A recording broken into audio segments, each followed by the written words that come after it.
Hello everybody and welcome to Interceptor Researches.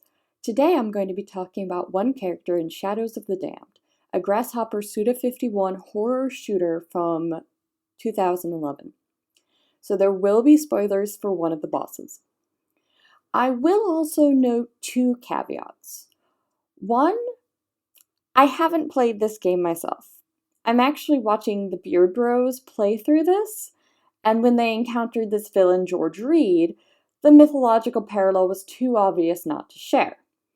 The second caveat is that I'm not sure I would recommend this game, just because it's rated M and it really deserves that. It is gruesome and explicit and not for everybody's taste. So don't necessarily take this as everybody should go out and play this game. But if you like dark, gritty, shooting, horror, bodily fluids things, then you'll probably like this game. There will be some references to some of these bizarre topics in this video too, but there's nothing explicit in speech or visual. In fact, we'll just look at this pretty painting. Isn't it nice? It's actually a print from an edition of Ovid's Metamorphoses.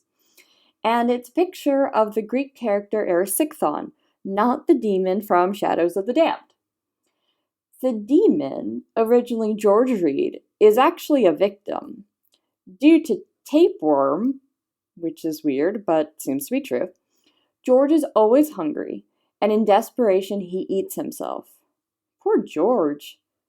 He didn't seem to do anything to deserve that fate, and certainly he didn't deserve to become a lieutenant of the damned, but okay. He seems to embrace it. Later on, he eats his own heart and becomes a goat monster, so, I guess when you're permanently stuck in hell, weird things happen. But let's not think about that. This character, George Reed, is said to be an embodiment of the sin of gluttony, and there's actually a character with a similar fate in Greek mythology, Erysichthon, king of Thessaly. Now there are two main versions of him that have come down from antiquity, one from a Greek poet, Callimachus. Nobody reads him. And one, he's great, but nobody reads him. Sorry, Callimachus. But one from a Latin poet, Ovid, and a lot of people read Ovid's Metamorphoses. Only Ovid's Metamorphoses records that Erysichthon, consumed by hunger, was forced to eat himself. Both George, whose name, by the way, means farmer, and Erysichthon, whose name means earth ruiner, show the dangerous effects of gluttony. But George, as we've said, is pretty innocent. Erysichthon, on the other hand, is not at all sympathetic, nor is he supposed to be. In the Metamorphoses, a river god tells the king's story to someone who needs a lesson in piety. Erysichthon destroyed trees in a sacred grove to Ceres, a goddess of agriculture, who punished him with unending hunger. If that wasn't bad enough, and it certainly is, you shouldn't destroy a god's sacred anything.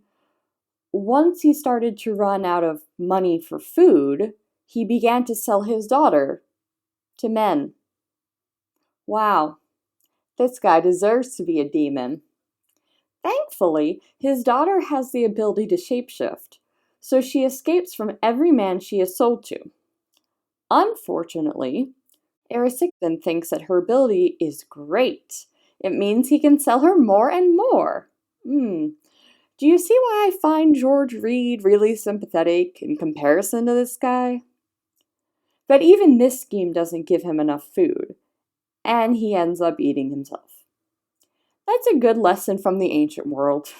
Don't overstep your powers and mess with the gods, or you will end up eating yourself.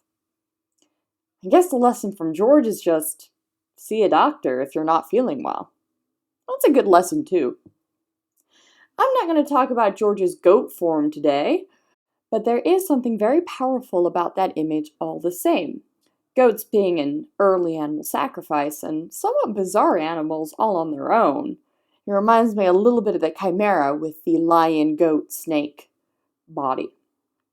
But that's for another time. If you have any questions about this comparison or anything else, leave a comment below or tweet at Interceptor is my hashtag Interceptor Researches.